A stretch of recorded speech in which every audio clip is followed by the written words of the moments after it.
Class is now in session. I'm Professor Hockey, and today we'll be discussing Game 35 of the regular season between the San Jose Sharks and the Minnesota Wild, in which the Sharks have won 4-2 in regulation. So they complete the mini sweep here of the Minnesota Wild by claiming all 4 of the possible points and leaving the Minnesota Wild with just a single one. And this one started off pretty well for the San Jose Sharks. In the first period, it would technically go scoreless 0-0, and the teams would be rather close in terms of shots, but I felt as though the Sharks held a bit of an edge in that first period. Come second period, the Sharks would begin to really open up a lead against the Minnesota Wild, getting goals from both Balcers and then Donato on the power play to make it 2-0. There would be some scares near the end of the second period, as it had become a bit of a tendency in the past couple of games for the San Jose Sharks to give up a late period goal, but this time they would avoid that mistake and they'd take a 2-0 lead into the third period. Halfway through the third period, we would see Kenishav manage to cut into the Sharks' lead and make it 2-1. However, just a couple minutes later, I should say, Kenishav managed to get his first ever career goal to open up the 2-goal lead once more, and that 2-goal lead would absolutely be necessary because we'd get to the last 3.5 minutes of this game. Marlowe would get called for a high sticking penalty, and the Wild would get a full 2 minutes, basically, of zone time. And honestly, I have to commend the San Jose Sharks, a pretty solid defensive effort. Even though they failed to clear the puck multiple times on the 6-on-4, they managed to prevent the Wild from getting too many great looks, and when they did, Jones made a couple of nice saves as well. Then, after the penalty expired, about a minute and 15 seconds later, the Wild would finally break through on the Zuccarello goal to tip it in past Martin Jones and make it 3-2 San Jose. Now, there would only be 12 seconds left at that point, and you might be thinking, can they really score with 12 seconds left off of a neutral zone face-off? Well, they came awfully close. They win the face-off, they slap the puck into the zone, it rims around, Mario Ferraro overskates it in the corner, which allows the Wild to walk out from the corner and potentially get an opportunity in the last few seconds of this game. Thankfully, it deflects, comes to the middle of the ice, Evander Kane picks it up and puts in to the empty net with just a couple moments left on the game clock to make it 4-2, and the referees decide to just end the game there, as of course scoring 2 goals with like 0.3 seconds left is not really a feasible thing to do, and the Sharks get the victory. And after the previous game that I said was quite fun to watch because of the pace and because, of course, the fact that the Sharks won, this was another one that was also very fun to watch. So nice to see that the Sharks are putting up some really nice games here in these past couple. When you compare it to the last 4, when they against the Kings, those were 2 games that were wins, but it felt as though the Kings were really pushing against the San Jose Sharks, and then of course the 2 games against the Arizona Coyotes, which the Sharks just kind of looked a bit lost in. It's nice to see them competitive and getting victories here in these past couple. First thing to talk about would be Martin Jones, as he comes right back in nets for this one. Not really a surprise, and he puts up a very solid performance here tonight. I thought there was a chance that he could have had this first goal from the Wild on Kaprizov, though this was definitely a very nice shot and a very sneaky shot. I don't know if anyone was really expecting him to take the shot in the position he was in.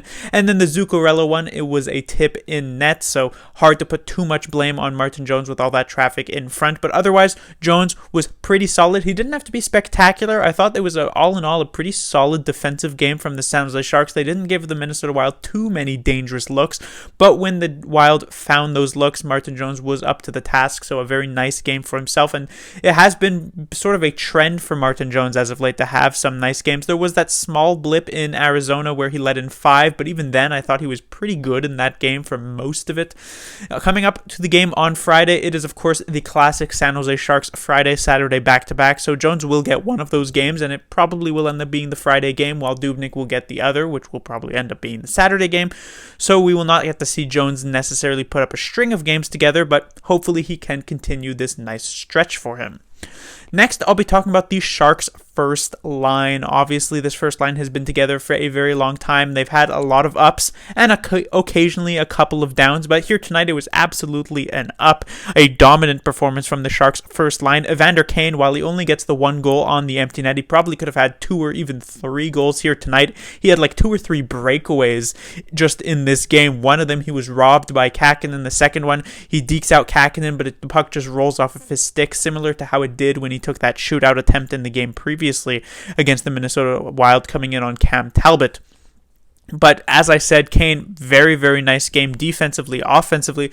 This has absolutely, in my opinion, been his best season as a San Jose Shark now in his third full year with the San Jose Sharks, so he's been looking very good. Logan Couture, also a very solid game for himself offensively as well as defensively, as is usually the case with Logan Couture, and even Kevin Labanc, who's sort of been at times a bit of a ride along on this line. Obviously, really the big name players for the San Jose Sharks on this line and who have been the dominant forces for the Sharks offensively have been Kane and Couture, and Labanc has sort of just been like, oh yeah, hey, I'm here also on the first line. But it was a nice game for Kevin Labanc.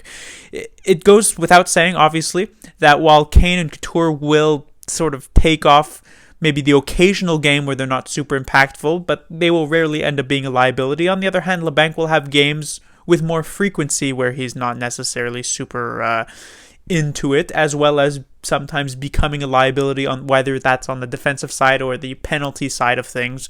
But it was nice to see a very good game from this line, and that's something that the Sharks are going to need to see more of moving forward, or at least see continuing forward with that, because this has been their best line for most of this season, and it needs to continue to be. Next, I'll be talking about the Carlson and Kenishav pairing, and this was a pairing that I had, I guess you could say, advocated to splitting up just a few games ago. I had said Kenishav had kind of fallen off a bit from where he once was earlier on in the season, and so I said maybe you push him down to the third pairing for a few games, get maybe someone like Shemek or even Vlasic up there onto the second pairing for a couple of games, and then maybe move Kenishav back when he's good and ready. But that didn't end up happening, and it seems as though Booner was rewarded for his I guess you could say stubbornness in that regard, because this was an extremely effective game from both Carlson and Kenishav. Obviously, Kenishav with the goal. Carlson was never going to really be able to replicate a 2-goal performance, right? Basically no players in the NHL can ever, continuously score goals game in, game out. Never mind 2 goals game in, game out. Never mind a defenseman doing that very same thing. And yet Carlson had an equally as effective game as he did in the previous one against the Minnesota Wild, both on the offensive side as also very much so on the defensive side. So this was an extremely effective pairing for the San Jose Sharks. And at this point, considering that Booner did not break up this pairing when it seemed like that was a possibility, it seems as though barring injury or any sort of crazy thing happening, that these are really the 3 pairings that the San Jose Sharks are mostly going to stick with as we move on to the final 20 or so games of this season, which I don't necessarily have that much of a problem with. And finally, let's talk about the playoffs for the San Jose Sharks. It was just a few games ago as they were coming up into a 2-game series against the St. Louis Blues, where I had said if the Sharks can win both of those games, the playoffs are a real possibility, but if they end up losing both of those games, they probably can kiss those playoff hopes goodbye. And they ended up losing both of them, though they did manage to get a singular point from that 2-game series. And it seemed as though hope would be lost, but don't look now. But the Sharks only 4 points behind the St. Louis Blues for that final spot in the West Division playoffs. Now that is a bit misleading because they do still need to leapfrog 3 teams to do it, as they are 4 points behind the Blues, yes, but also 3 points behind the Coyotes and tied with the Los Angeles Kings.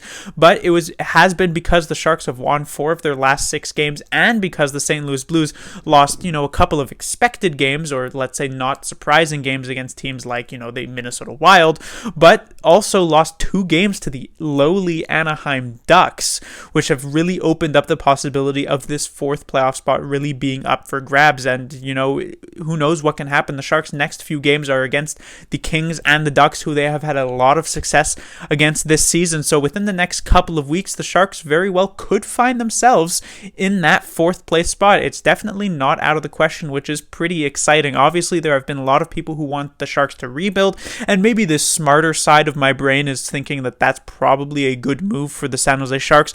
But the more, hockey fan side of my brain is definitely more of the thought process of let's see some playoff hockey, because that is always very, very fun to watch, even if they would be end up going against the Vegas Golden Knights in the first round, who, of course, they are 0-5 against this season. But that will do it for this review. The Sharks will be back in action on Friday as they'll take on the Los Angeles Kings. Their previous 2 games against the Los Angeles Kings were both both victories, but they gave up over 80 shots in the 2 games combined, and they'll probably look for a bit of a better defensive effort. And Martin Jones, or Devin Dubnyk, who, as he will start one of them, will likely be looking to replicate the performances that they had, or that Jones had, in those 2 games as well. Class dismissed.